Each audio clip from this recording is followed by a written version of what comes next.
ലോകം കണ്ട ഏറ്റവും ക്രൂരനായ മനുഷ്യൻ പിന്നീട് ലോകം കണ്ട ഏറ്റവും നല്ല ഭരണാധികാരിയായി മാറിയത് ഈ ഖുറാനിലെ ഏതാനും വരികൾ കേട്ടതുകൊണ്ട് മാത്രമാണ്. അള്ളാന്റെ റസൂലിനെ വധിക്കാനായി, കൊലപ്പെടുത്താനായി ഊരിപ്പിടിച്ച വാളുമായി തന്റെ കുതിരപ്പുറത്ത് കയറിയിട്ട് റസൂലിനെ തപ്പി ആ ഭ്രാന്തമായ നഗരങ്ങളിലൂടെ ചുറ്റി നടക്കുന്നുണ്ട് ഉമർത്തങ്ങളെ.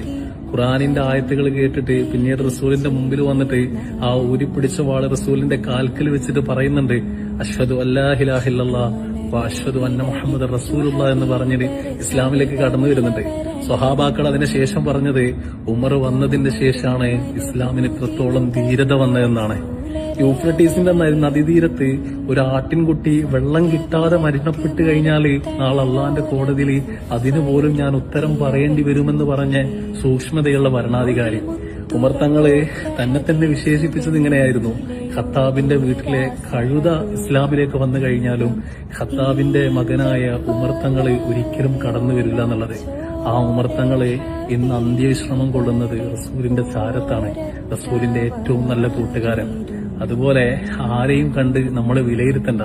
ഇന്നല്ലെങ്കിൽ നാളെ ഉമറിനെ പോലെ നിങ്ങൾക്ക് മാറാനുള്ള അവസരം പടച്ചവൻ കൊണ്ടുതരും. ബിലീവ് അല്ലാഹ്.